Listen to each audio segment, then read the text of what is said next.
Tabe selamat lingu nalatai, salam sujud karende melempang. Selamat datang kembali di channel Jernih Hijau dalam konten Sejarah Adat Budaya Nusantara. Kali ini saya akan membahas sejarah adat budaya Dayak. Episode ini saya bagi menjadi 4 bab. 1. Bab agama. 2. Bab sejarah. 3. Bab tradisi. 4. Bab ciri khas. Langsung saja kita masuk ke bab pertama. Kaharingan adalah nama agama Dayak di Kalimantan. Menurut orang Dayak, Kaharingan tidak dimulai sejak zaman tertentu. Kaharingan telah ada sejak awal penciptaan. Sejak Ranying Hatala Langit menciptakan alam semesta. Kaharingan telah ada beribu-ribu tahun sebelum datangnya agama Hindu, Buddha, Islam dan Kristen. Tuhan Yang Maha Esa dalam istilah agama Kaharingan disebut Ranying atau Ranying Hatala atau Allah Ta'ala. Kaharingan adalah kepercayaan agama asli suku Dayak di Kalimantan ketika agama-agama besar belum memasuki Kalimantan. Kaharingan artinya tumbuh atau hidup, seperti dalam istilah Danum Kaharingan atau air kehidupan. Kaharingan percaya terhadap Tuhan Yang Maha Esa atau yang disebut Ranying Hatala Langit, dianut secara turun-temurun dan dihayati oleh masyarakat Dayak di Kalimantan. Kaharingan ini pertama kali diperkenalkan oleh Cilik Riwut tahun 1944 saat ia menjabat Residen Sampit yang berkedudukan di Banjarmasin. Kaharingan mempunyai tempat ibadah yang dinamakan Balai Basarah atau Balai Kaharingan. Kitab suci agama Kaharingan adalah Panuturan. Bab sejarah. Suku Dayak adalah sebutan untuk suku asli Pulau Kalimantan. Suku Dayak terdiri dari banyak sub-suku. Ada 400-an sub-suku yang tidak bisa saya sebutkan satu persatu, karena kalau saya sebutkan semua akan memakan durasi yang amat sangat panjang. Berikut ini saya sebutkan sub-sub besarnya saja. Dayak Banua, Dayak Daya, Dayak Kanayan, Dayak Iban, Dayak Melayik, Dayak Kutai, Dayak Utdanum, Dayak Ngaju, Dayak Maanyan, Dayak Lawangan, Dayak Baahe, Dayak Banjar. Setiap sub memiliki cerita dan sejarahnya masing-masing, memiliki bahasa, adat, dan ciri khasnya sendiri, namun tetap bersatu dalam satu suku, yaitu Dayak. Berikut adalah kisah tentang kerajaan Dayak Maanyan. Kerajaan Nan Sarunai terkait erat dengan kehidupan orang-orang suku Dayak Maanyan, salah satu sub suku Dayak tertua di tanah Kalimantan. Kerajaan Nan Sarunai adalah pemerintahan purba yang muncul dan berkembang di wilayah yang sekarang termasuk dalam daerah administrasi Provinsi Kalimantan Selatan, Kabupaten Hulu Sungai Utara, dan Kabupaten Tabalong. Kerajaan Nan Sarunai adalah kerajaan yang mempersatukan suku Maanyan. Kerajaan Nan Sarunai adalah cikal bakal Kesultanan Banjar. Kerajaan suku Dayak Maanyan ini disebut dengan nama yang berbeda-beda. Selain Nan Sarunai, nama lain yang juga diyakini sebagai nama kerajaan ini adalah Kerajaan Kuripan. Salah satu bukti tentang keberadaan kerajaan Nan Sarunai adalah dengan ditemukannya peninggalan arkeologi berasal dari zaman kerajaan Nan Sarunai. Jejak arkeologis itu sebuah candi yang ditemukan di Amuntai pada tahun 1996. Dilakukan pengujian terhadap candi tersebut. Hasil penyelidikan itu cukup mengejutkan, karena dari hasil pengujian terhadap sampel arang candi yang ditemukan di Amuntai tersebut menghasilkan kisaran angka tahun 242 hingga tahun 226 sebelum Masehi. Jika penelitian ini benar adanya, maka usia kerajaan Nan Sarunai jauh lebih tua dibandingkan dengan kerajaan Kutai Martadipura di Kalimantan Timur, ataupun kerajaan Sunda yang saya ceritakan sebelumnya. Di sisi lain, Pulau Borneo, suku Dayak Ngaju mendiami hulu sungai Mahakam, kemudian bermigrasi ke sungai Kahayan karena serangan suku-suku dari utara yang memiliki kebiasaan memenggal kepala. Dan kemudian suku Dayak Ngaju yang terdesak mulai menyerap strategi perang dan senjata bilah pedang bernama Mandal. karena sebelumnya senjata suku khas Dayak adalah dohong, yaitu sebuah senjata tikam dan tusuk, lebih mirip tombak pendek. Inilah awal mula Mandau semakin dikenal suku Dayak. Dengan bantuan kerajaan Dayak Ma'anyan atau kerajaan Nan Sarunai sebagai bentuk perlindungan diri dan balas dendam terhadap serangan suku-suku utara yang diyakini berasal dari Cina bagian selatan, gabungan dua suku ini berhasil mengalahkan suku Nam'an.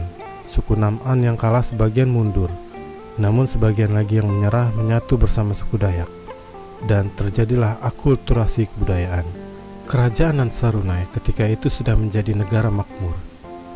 Kebesaran kerajaan Nan Sarunai disebabkan karena keberhasilan mereka dalam bidang perdagangan. Di sisi lain Kalimantan, berdirilah kerajaan Kutai pada abad keempat Masehi. Kutai Martapura adalah kerajaan bercorak Hindu di Nusantara yang memiliki bukti sejarah berupa prasasti Yupa. Pusat kerajaan ini terletak di Muara Kaman, yang saat ini adalah sebuah kecamatan di Kabupaten Kutai Kartanegara, Provinsi Kalimantan Timur. Raja pertama adalah Maharaja Kudungga, asli suku Dayak yang belum dipengaruhi oleh budaya India. Raja kedua, Maharaja Aswawarman, anak Kudungga. Maharaja Aswawarman diyakini telah memasuki budaya Hindu. Raja ketiga, Maharaja Mulawarman, anak Aswawarman, atau disebut Mulawarman Naladewa. Kerajaan Kutai Martapura berakhir saat rajanya yang bernama Maharaja Dermasatya terbunuh dalam peperangan di tangan Raja Kutai Kartanegara ke-8, Pangeran Sinum Panji Mendapa. Perlu diingat bahwa kerajaan Kutai Martapura berbeda dengan kerajaan Kutai Kartanegara yang saat itu ibu kotanya di Kutai Lama. Kutai Kartanegara inilah pada tahun 1365 yang disebutkan dalam sastra Jawa negara Kertagama. Kutai Kartanegara selanjutnya menjadi kerajaan Islam sejak tahun 1735. Kerajaan Kutai Kartanegara yang semula rajanya bergelar pangeran berubah menjadi gelar sultan, Sultan Aji Muhammad Idris, dan hingga sekarang disebut Kesultanan Kutai Kartanegara. Kita kembali ke kerajaan Nan Sarunai. Kejayaan yang diraih kerajaan Nan Sarunai membuat Majapahit tergiur untuk menaklukkannya. Penyerangan pertama ke Kalimantan terjadi pada 1309 Masehi di masa Raja II Majapahit bernama Jaya Negara atau putra Raden Wijaya yang berkuasa 1309 sampai dengan 1328 Masehi. Dengan kekuatan 40.000 pasukan, Majapahit menyerang kerajaan Nan Sarunai. Namun penyerangan pertama ini mengalami kegagalan. Di masa Raja III Majapahit, Sri Tribhuwana Tunggadewi yang berkuasa pada 1328 sampai dengan 1350 Masehi melalui Patih Gajah Mada yang terkenal dengan Sumpah Palapa kembali menyerang Nan Sarunai antara tahun 1339 sampai dengan 1341 Masehi. Serangan kedua ini juga berhasil dimenangkan Nan Sarunai. Baru pada penetrasi atau penyerangan ketiga pada tahun 1355, Raja Majapahit Hayam Wuruk memerintahkan Empu Jatmika memimpin armada perang untuk menyerbu kerajaan Nan Sarunai. Pada tahun 1355 Masehi, pasukan Empu Jatmika berhasil menaklukkan kerajaan Nan Sarunai dan menjadikannya sebagai bagian dari Majapahit. Empu Jatmika membawa serta pengawal setianya seperti penasehat militer Arya Megatsari dan panglima perang Tumenggung Tatahjiwa serta sang menteri Wiramartas, ditambah para punakawan seperti Patih Baras, Patih Basi, Patih Luhu, dan Patih Dulu, serta pengawalnya Sang Panimba Sagara, Sang Pembela Batung, Sang Jampang Sasak, serta Sang Penggerutung Garuntung Manau. Peristiwa ini diabadikan oleh para seniman lokal dalam tutur wadian atau puisi ratapan yang dilisankan dalam bahasa Ma'anyan. Para seniman lokal mengenang keruntuhan kerajaan Nan Sarunai sebagai peristiwa Usak Jawa atau penyerangan oleh kerajaan Jawa. Setelah penyerangan oleh kerajaan Majapahit itulah kerajaan Nan Sarunai berakhir. Empu Jatmika sendiri kemudian mendirikan kerajaan baru di atas tanah bekas kerajaan Nan Sarunai, yaitu pemerintahan bercorak Hindu. yang diberi nama Kerajaan Negara Dipa atau yang disebut Kerajaan Daha. Meski Empu Jatmika tidak pernah menjadi Raja Negara Dipa secara resmi. Pada akhir abad ke-15 Kalimantan Selatan masih di bawah pimpinan Kerajaan Daha. Pada masa pemerintahan Raja Sukarama, Raja keempat, terjadilah konflik perebutan tahta negara Daha antara dua orang anaknya, yaitu Pangeran Mangkubumi dan Pangeran Tumenggung. Namun Raja Sukarama justru berwasiat agar kelak pengganti tahtanya ialah Pangeran Samudra, anak dari Putri Galuh. Terlanjur berambisi menjadi penguasa, Pangeran Tumenggung tidak terima dengan wasiat tersebut. Ia sangat memusuhi Pangeran Samudra, merasa keselamatannya terancam. Pangeran Samudra kemudian memilih meninggalkan istana dan menyamar menjadi nelayan di pesisir pantai Serapat, Belandin dan Banjar. Ketika Pangeran Samudra telah dewasa, ia bertemu dengan Patih Masih. Setelah berunding dengan Patih Balit, Patih Balitung, Patih Kuin, mereka bersepakat mengangkat Pangeran Samudra menjadi Raja Banjar pada tahun 1526 di Banjarmasin. Ia berhasil membangun kekuatan politik baru sebagai tandingan untuk memperoleh kembali haknya sebagai raja di negara Daha.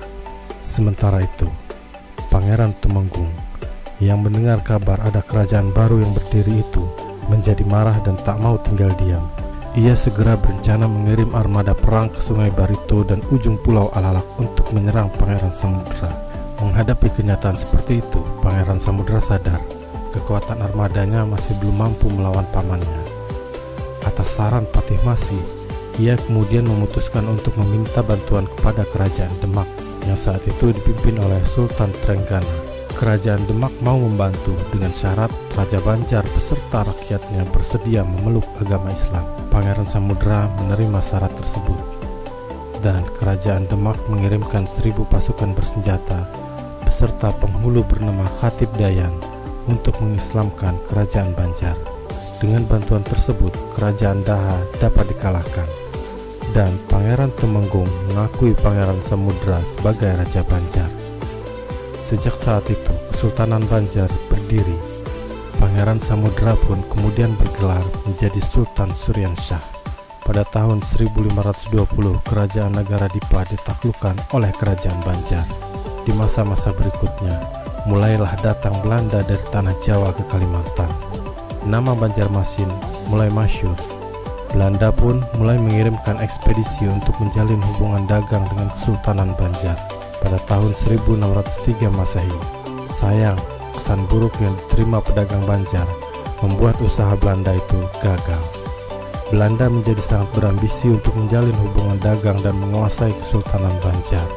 Berkali-kali ekspedisi yang dikirimkan Belanda pada tahun 1606 dan 1612 selalu gagal menjalin hubungan dagang. Meski Belanda sempat berhasil meluluhlantahkan pusat pemerintahan Kesultanan Banjar hingga harus memindahkan ibu kotanya ke Martapura, ambisi Belanda pun mulai menemukan titik temu ketika terjadi konflik perebutan tahta antara Pangeran Aminullah dan Hamidullah. Melihat peluang untuk menanamkan pengaruh, Belanda mendekati Sultan Tamjidillah untuk memberikan bantuan. Berkatnya, Sultan Tamjidillah berhasil membuat Pangeran Aminullah keluar dari istana Banjar. Atas bantuan dan jasanya, Belanda membuat Sultan Tamjidillah menandatangani perjanjian perdagangan lada hitam pada tahun 1747 Masehi dan mendirikan kota di Tabanio. Seiring dengan semakin kuatnya cengkraman kekuasaan pemerintah kolonial Hindia Belanda di istana Banjar, serta konflik perebutan kekuasaan antara Pangeran Hidayatullah dan Pangeran Tamjidillah, membuat Belanda memiliki celah untuk menghapuskan kesultanan ini secara sepihak pada tanggal 11 Juni 1980. Kedatangan Belanda di bumi Kalimantan mula-mula ditandai dengan dibangunnya Benteng Tatas atau Fort Van Tatas di kota Banjarmasin pada tahun 1663. Belanda kemudian meluaskan pengaruhnya dengan berupaya memonopoli ekonomi kerajaan Banjar. Sebagai tonggak sejarah penguasaan ekonomi tersebut, maka pada tahun 1789 Belanda membangun Benteng Tabanio yang secara administratif berada di Kecamatan Takisung, Kabupaten Tanah Laut, Kalimantan Selatan. Operasional pertambangan Orange Nassau diresmikan oleh Jenderal Rochussen pada tanggal 28 September 1849 sebagai tonggak eksploitasi batubara pertama, sekaligus sebagai pemicu kemarahan rakyat Banjar, sehingga di tahun 1859 terjadilah Perang Banjar. George Muller lahir di Mainz, sekarang wilayah Jerman. Karir militernya dimulai di pasukan Austria. Pada tahun 1807, Muller menjadi perwira zeni pasukan Napoleon Bonaparte ketika Prancis menyerbu Rusia. Ketika Napoleon kalah, dia pergi ke Hindia Belanda untuk bergabung dengan tentara kerajaan Hindia Belanda. Muller terlibat dalam penyerangan Kesultanan Sambas pada tahun 1818. Bahkan diangkat sebagai residen di sana. Sempat bekerja sebagai petugas infeksi pala di Banda Neira, Maluku pada 1820. 2 tahun kemudian, dia kembali ke Kalimantan Barat sebelum terpilih untuk mewakili Belanda ke Kesultanan Kutai Kartanegara dengan ambisi untuk mengontrol arus perdagangan di sepanjang Sungai Mahakam.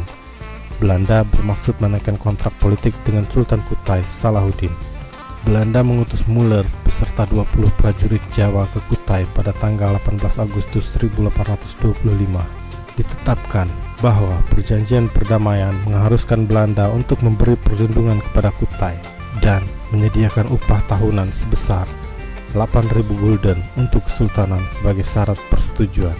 Setelah menaikkan perjanjian dengan Salahuddin, Muller berambisi menelusuri pedalaman Kalimantan dari Kutai di timur menuju Sambas atau Pontianak di barat.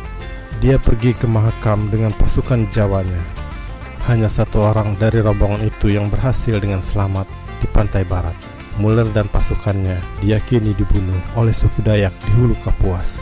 Pada tanggal 28 April 1859 pecahlah Perang Banjar. Pangeran Antasari menyerang tambang batubara milik Belanda dan benteng Pengaron. Kemudian muncul beberapa pertempuran di tempat lain, seperti pertempuran Benteng Tabanio Agustus 1859, pertempuran Benteng Gunung Lawak September 1859, pertempuran Munggu Tayur Desember 1859, pertempuran Amawang pada Maret 1860. Pada 19 Juni 1861, Pangeran Hidayatullah datang ke Gunung Pamaton di Kabupaten Banjar, Kalimantan Selatan. Rakyat Gunung Pamaton menyambut kedatangan Pangeran Hidayatullah dan membuat benteng pertahanan sebagai usaha mencegah serangan Belanda menangkap Pangeran Hidayatullah. Saat itu, serangan terhadap benteng Gunung Pamaton berhasil digagalkan oleh rakyat yang hanya memiliki persenjataan sederhana. Benteng Gunung Pamaton berhasil dipertahankan oleh pasukan yang dipimpin oleh pangeran sendiri. Untuk sesaat kita beralih ke Eropa, tepatnya pusat negara Belanda, karena apa yang akan saya ceritakan ini berhubungan erat dengan apa yang akan terjadi di tanah Borneo berikutnya. Pada tanggal 23 November 1890, Raja William III meninggal dunia. Dinasti Orange Nassau pun jatuh pada Putri Wilhelmina 1880 sampai dengan 1962. Melanjutkan monarki kerajaan Belanda, Ratu Wilhelmina bukan hanya berdaulat atas kerajaan Belanda, namun juga seluruh kekuasaan termasuk Hindia Belanda di timur jauh. Wilhelmina saat itu masih cukup muda. Di masa muda memegang salah satu imperium di Eropa. Ratu Wilhelmina mengubah kondisi Belanda yang berbeda dengan saat ayahnya memerintah. Saat itu Belanda mengalami berbagai pergolakan dan peperangan, di antaranya Perang Dunia I dan Perang Dunia II. Pada pidato pertamanya di 1901, Ratu Wilhelmina yang baru berusia 21 tahun membuat kebijakan untuk negara Belanda beserta seluruh kekuasaan Hindia Belanda. Kebijakan ini sangat kontras dengan yang dilakukan ayahnya. Ratu Wilhelmina menerapkan kebijakan politik etis yang mengedepankan tanggung jawab moral kepada seluruh rakyat. Kebijakan ini sekaligus mengganti kebijakan Raja William III soal Kulturstelsel atau tanam paksa yang dimulai sejak 1830 sampai dengan 1915. Tanam paksa telah menjadikan negara jajahan seperti sapi perah. sekedar dijadikan tambang emas untuk kesejahteraan Belanda. Saat kebijakan tanam paksa digagas di Hindia Belanda, Raja William III mempercayakan sepenuhnya pada Gubernur Jenderal Johannes van der Bos. Pemerintah Hindia Belanda mewajibkan setiap desa menyisihkan 20% dari sebagian tanahnya untuk ditanami komoditi ekspor. Hasil tanaman ini akan dijual dengan harga murah atau sekedar diserahkan. Mereka yang tidak memiliki tanah harus bekerja 75 hari dalam setahun pada kebun-kebun milik pemerintah yang menjadi semacam pajak. Sistem tanam paksa dari kekayaan tanah Nusantara ini terbukti telah memakmurkan dan mensejahterakan negeri Belanda, menjadikan Belanda salah satu kerajaan terkaya di Eropa pada abad ke-19. Tanam paksa kemudian dihentikan setelah muncul berbagai kritikan dengan dikeluarkannya Agrarisewet 1870 dan Sukerwet, Undang-Undang Agraria dan Gula 1870. Saat pidato pertama Ratu Wilhelmina di 1901, ia menegaskan pemerintah Belanda mempunyai panggilan moral dan hutang budi terhadap bangsa pribumi di Hindia Belanda. Ratu Wilhelmina menuangkan panggilan moral tersebut ke dalam 3 program. Trias van de Ventel meliputi soal irigasi, pengairan, imigrasi, dan edukasi. Setiap rakyat wilayah kekuasaan Belanda akan mendapat hak hukum yang sama dengan hukum yang ada di Belanda. Setiap rakyat berhak mendapatkan pendidikan, kesehatan, dan kesejahteraan. Belanda mulai membangun berbagai fasilitas kesehatan di seluruh Nusantara, dan ribuan tim dokter yang disebar. Juga mulai membangun sekolah-sekolah pada masa itu disebut SR, atau Sekolah Rakyat. Di bawah kepemimpinan Ratu Wilhelmina, segalanya berubah dengan drastis. Oke, kita kembali lagi ke Kalimantan. Perburuan kepala Belanda atau ngayau semakin berkurang karena tidak adanya perlawanan berarti dari pihak Belanda. Namun demikian bukan berarti ngayau kepala Belanda berhenti. Ngayau tetap berjalan, hanya saja intensitasnya menurun. Seiring waktu tidak adanya perlawanan berarti dari pihak Belanda. Belanda sangat gencar mendekati Damang Batu, seorang kepala adat suku Dayak dari Subud Danum. Dan terjadilah perjanjian Tumbang Anoy.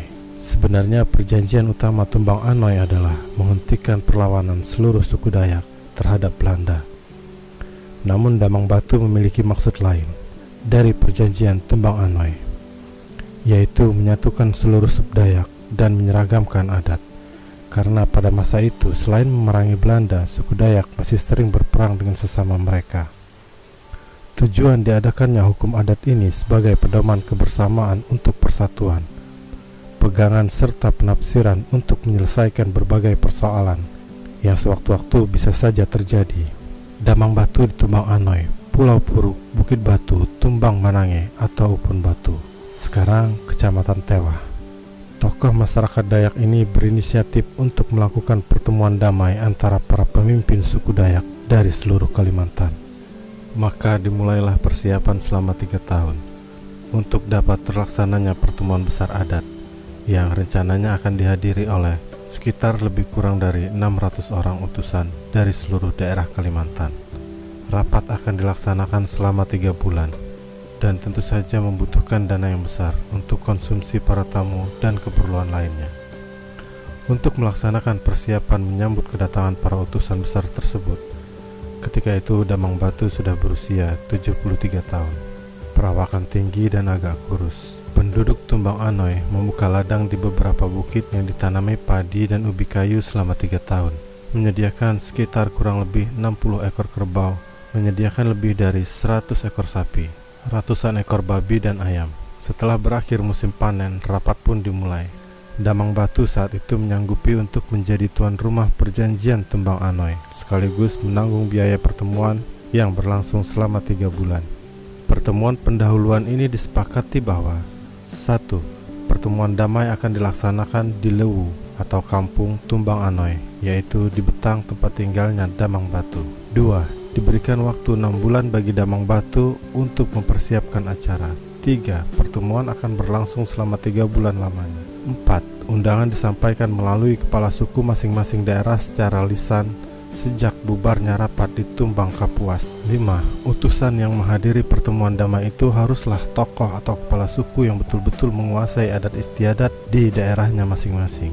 6.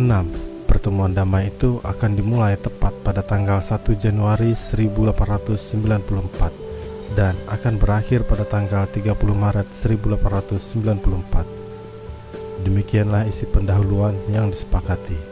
Berikut adalah hasil keputusan rapat damai suku Dayak di Tumbang Anoy tahun 1894 yang diringkas menjadi 9 butir keputusan. 1. Menghentikan permusuhan dengan pihak pemerintah Hindia Belanda. 2. Menghentikan kebiasaan perang antar suku dan antar desa. 3. Menghentikan kebiasaan balas dendam antar keluarga. 4. Menghentikan kebiasaan adat mengayau atau memenggal kepala. 5. Menghentikan kebiasaan adat perbudakan. 6. Pihak Belanda mengakui berlakunya hukum adat Dayak dan memulihkan segala kedudukan dan hak-hak suku Dayak dalam lingkup pemerintah lokal tradisional. 7. Penyeragaman hukum adat antar suku. 8. Menghentikan kebiasaan hidup berpindah-pindah dan agar menetap di suatu perkampungan tertentu.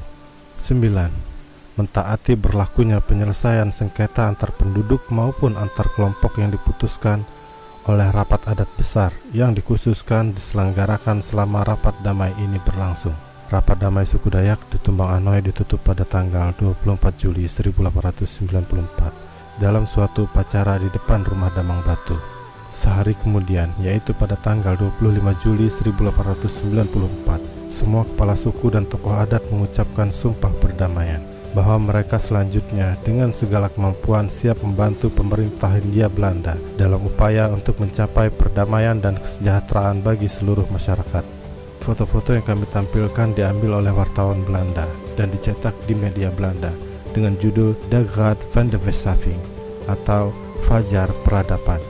Suku Dayak benar-benar menepati janji mereka dalam membuat pemerintah Hindia Belanda untuk mencapai perdamaian dan kesejahteraan bagi seluruh rakyat.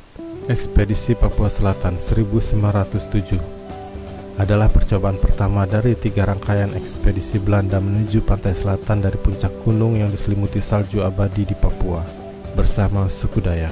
Tetapi di balik gemilangnya keberhasilan pendakian, hanya sedikit orang yang mengetahui peran suku Dayak sebagai kaum perintis sangat vital. Suku asli Kalimantan ini adalah orang-orang yang diberi karunia dan anugerah oleh Sang Pencipta sebagai kaum-kaum yang memiliki tenaga kuat dan tahan terhadap siksaan alam. Mereka juga terkenal sebagai kaum perintis sungai. Dengan pakaian seadanya mereka berhasil mengantarkan Shearer dan rekan-rekannya menuju puncak Kartens.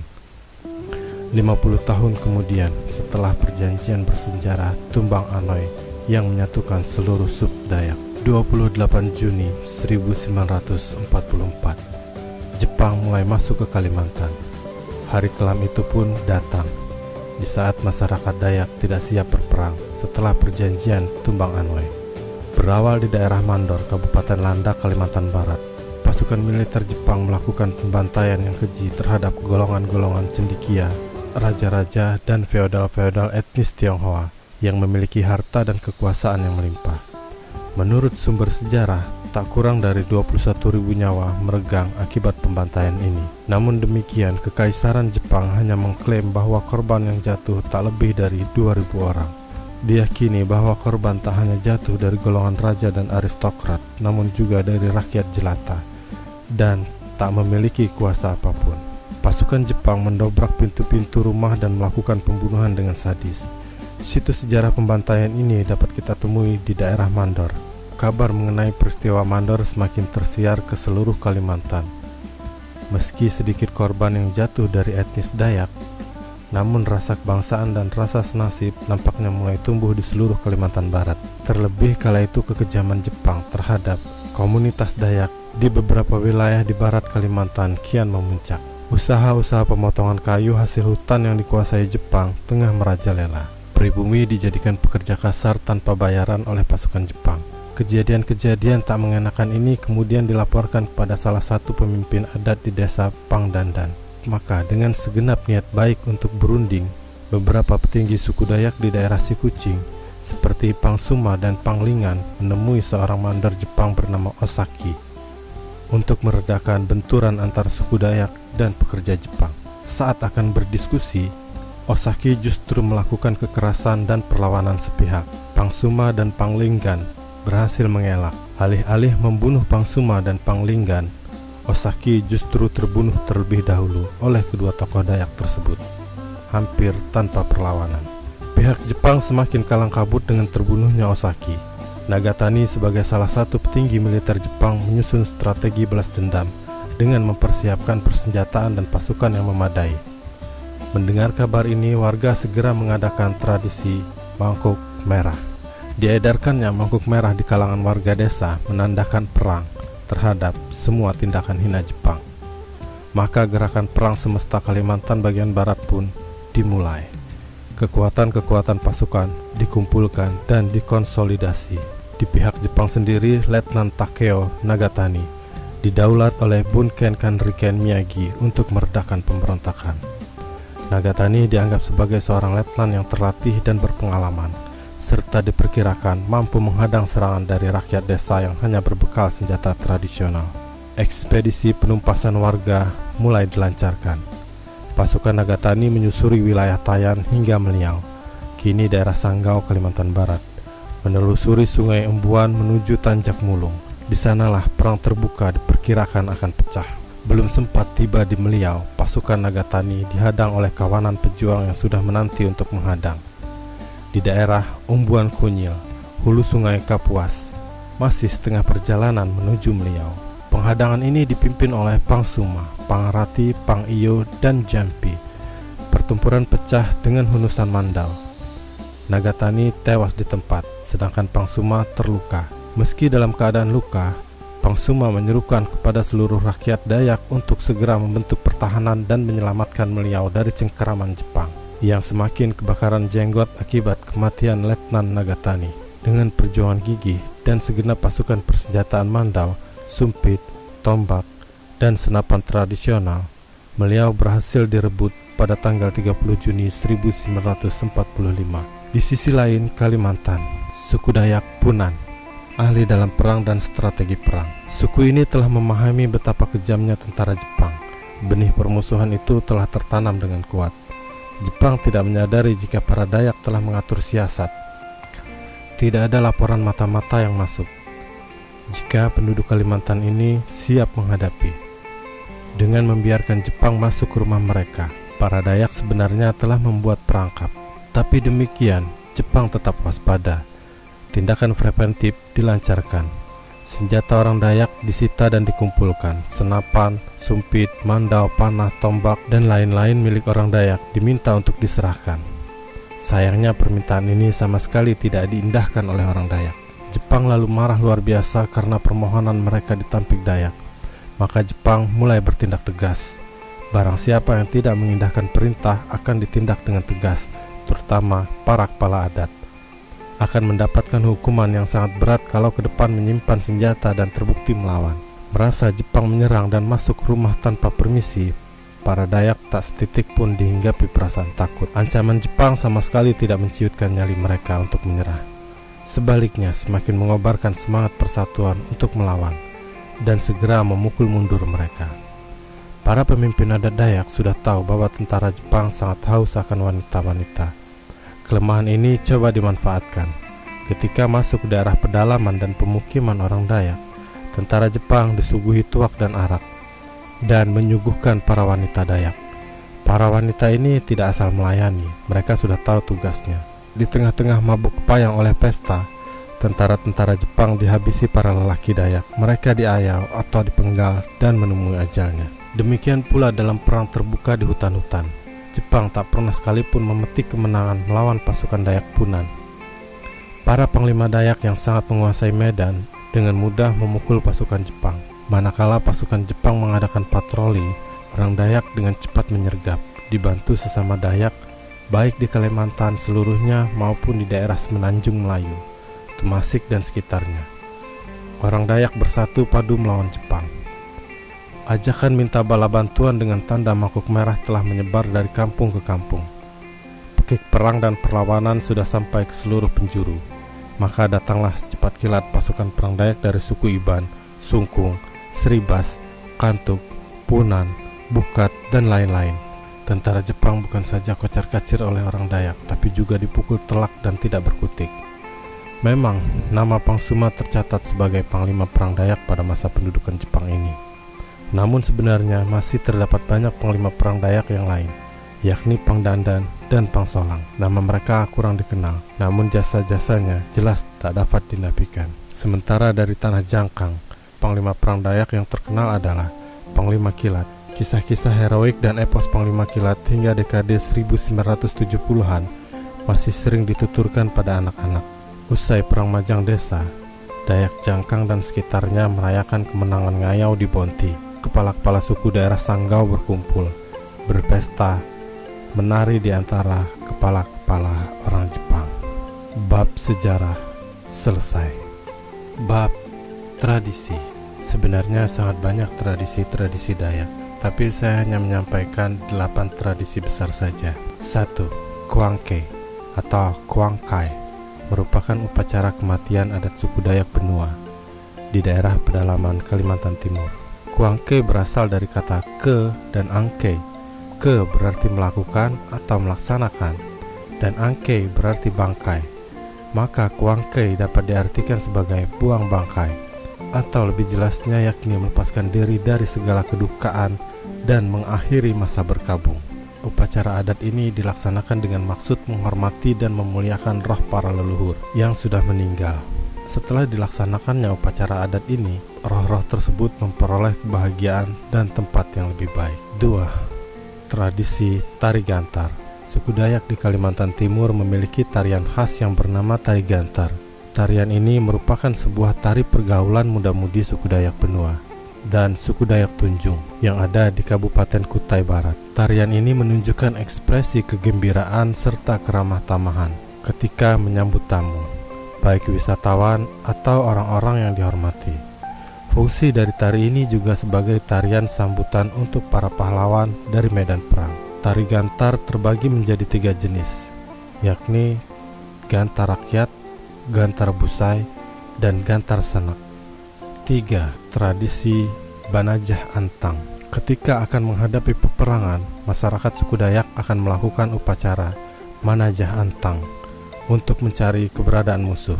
Dalam upacara Manajah Antang, sesepuh desa akan memanggil arwah leluhur melalui burung antang. Burung antang adalah burung elang, untuk memberitahukan lokasi keberadaan musuh. Tak hanya untuk keperluan peperangan, upacara ini juga digunakan untuk petunjuk lain. 4. Tradisi upacara Tariu. Sebelum menghadapi musuh di medan perang, masyarakat Dayak akan melangsungkan upacara Tariu yang dipimpin oleh panglima suku Dayak. Saat upacara Tariu berlangsung, arwah leluhur akan dipanggil dan memberikannya kekuatan. Pasukan yang berada di upacara Tariu juga akan mendapatkan kekuatan yang sama. 5. Tradisi upacara Tiwah. Subdayak suku Ngaju melakukan upacara Tiwah. Upacara ini merupakan proses mengantarkan arwah atau roh leluhur ke surga melalui Lewu Tatau Habaras Bulau Hagusung Intan Dia Rumpang Tulang, artinya sebuah tempat yang kekal dan abadi. Suku ini meyakini leluhur akan senang dan bahagia jika arwah mereka sudah diantarkan. 6. Tradisi Dahau.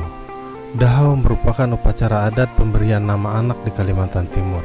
Pelaksanaan upacara Dahau biasanya digelar secara besar-besaran. Keluarga penyelenggara mengundang warga suku Dayak dari berbagai wilayah. Uniknya, upacara Dahau ini berlangsung selama 1 bulan penuh. Maka pantas bila hanya keturunan bangsawan dan keluarga yang mampu saja yang menggelar upacara ini. Dalam upacara Dahau, banyak dilakukan kegiatan ritual adat yang dibuat selama upacara ini berlangsung. Meski demikian, upacara ini tetap merupakan upacara adat yang seringkali dilakukan masyarakat suku Dayak Kalimantan Timur. 7. Tradisi Mangkuk Merah.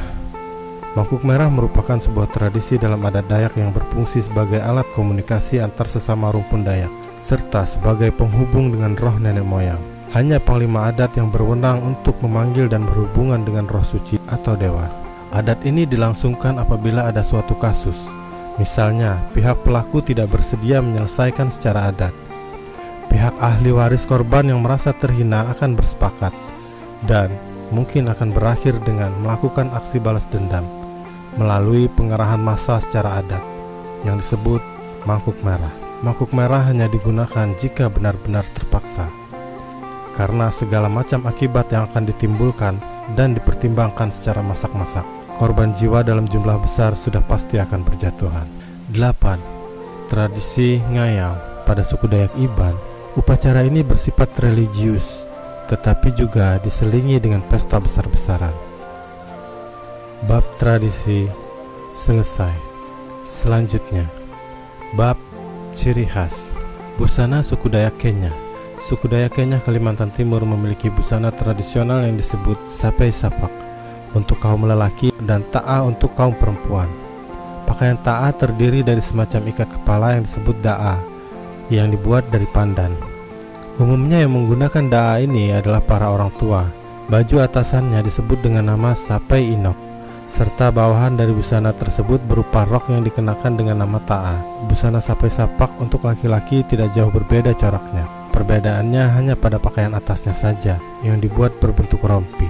Busana suku Dayak Ngaju. Seperti suku Dayak lainnya, suku Dayak Ngaju ini juga memiliki busana tradisional yang dianggap sebagai simbol peradaban masyarakat di daerah tersebut. Untuk kaum pria, kelengkapan pakaian tradisional yang dikenakan adalah berupa rompi, kain penutup bagian bawah sebatas lutut, ikat kepala berhiaskan bulu-bulu enggang, kalung manik-manik dan ikat pinggang, serta tameng kayu beserta mandau di bagian pinggang. Sementara kelengkapan yang dikenakan oleh kaum wanita yaitu berupa baju rompi, kain, atau rok pendek. Busana suku Kutai. Busana suku Kutai disebut dengan nama Kustin. Pakaian ini hanya dipakai oleh suku Kutai dari golongan menengah ke atas, di mana digunakan untuk upacara pernikahan pada zaman kerajaan Kutai Kertanegara. Istilah Kustin sendiri berasal dari kata kostum yang berarti pakaian kebesaran suku Kutai. Pakaian adat Kutai ini terbuat dari bahan beludru berwarna hitam. Untuk lebih jelasnya lihat pada gambar. Busana Banjar. Bagajah Gamuling Baular Lulut memiliki nama yang unik. Pakaian adat ini juga bisa digunakan untuk pernikahan. Meskipun digunakan untuk kedua mempelai, namun keduanya memiliki model yang tidak sama. Laki-laki biasanya tidak menggunakan baju, namun juga bisa mengenakan lengan pendek yang dihiasi dengan manik-manik. Sementara untuk mempelai perempuan menggunakan kemben dan untuk menutup bagian dada bisa ditambahkan dengan selendang. Selanjutnya, senjata khas Dayak. Mando atau mandau adalah senjata tajam sejenis parang berasal dari kebudayaan Dayak Kalimantan. Berbeda dengan parang biasa, mandau memiliki ukiran-ukiran di bagian bilahnya yang tajam. Sering juga dijumpai tambahan lubang-lubang di bilahnya yang ditutup dengan kuningan atau tembaga dengan maksud memperindah bilah mandau. Mando atau mandau berasal dari bahasa Dayak Kalimantan Tengah, yaitu asal kata man, yaitu singkatan dari kata kuman yang berarti makan, dan dibentuk dari kata do, yaitu singkatan dari kata dohong, yakni pisau belati khas Kalimantan Tengah. Jadi secara harfiah, mando berarti makan dohong. Maksudnya adalah karena sejak senjata mando menjadi populer di Kalimantan, dohong yang merupakan senjata pisau terawal milik Dayak Ngaju menjadi kalah populer atau tergerus kalah oleh mando. Kekalahan populer dohong tersebut menyebabkan sebutan untuk jenis parang yang mengalahinya kemudian disebut mando. Kumpang adalah sarung bilah mandau. Kumpang terbuat dari kayu dilapisi tanduk rusa dan lazimnya dihiasi ukiran. Pada kumpang mandau diberi tempusir undang, yaitu ikatan yang terbuat dari anyaman rotan. Selain itu, pada kumpang terikat pula semacam kantong yang terbuat dari kulit kayu berisi pisau penyerut dan kayu gading. Mandau yang tersarungkan dalam kumpang biasanya akan diikatkan di pinggang dengan jalinan rotan. Ambang. Ambang adalah sebutan bagi mandau yang terbuat dari besi biasa, sering dijadikan cindera mata. Orang awam atau orang yang tidak biasa melihat ataupun memegang mandau akan sulit untuk membedakan antara mandau dengan ambang, karena jika dilihat secara kasat mata memang keduanya hampir sama, tetapi keduanya sangatlah berbeda. Jika kita melihatnya dengan lebih detail, maka akan terlihat perbedaan yang sangat mencolok, yaitu pada mandau terdapat ukiran atau bertahtakan emas, tembaga, atau perak. Dan mandau lebih kuat serta lentur, karena mandau terbuat dari gunung yang mengandung besi dan diolah oleh seorang ahli, sedangkan ambang hanya terbuat dari besi biasa saja. Selanjutnya, alat musik. Sape adalah alat musik khas suku Dayak. Dalam kesehariannya, sape memiliki bahasa lokal yang artinya memetik dengan jari. Di setiap daerah, alat musik ini memiliki berbagai macam penyebutan seperti sampe, sape, atau sape. Sape memiliki nada yang khas yang ketika dimainkan sangat lembut dan menyentuh hati bagi yang mendengarnya. Dalam keseharian yang dilakukan oleh masyarakat Dayak, alat musik sape menjadi bagian yang sangat penting. Karena setiap ritual ataupun upacara yang dilakukan, sape menjadi salah satu media penyatu. Terima kasih sudah menonton video ini sampai selesai. Itu tadi sebenarnya masih banyak sekali yang tidak saya masukkan dalam video karena durasinya akan sangat panjang kalau saya masukkan semua. Semoga informasi ini bisa bermanfaat dan menambah wawasan adat budaya Nusantara. Terima kasih. Salam budaya.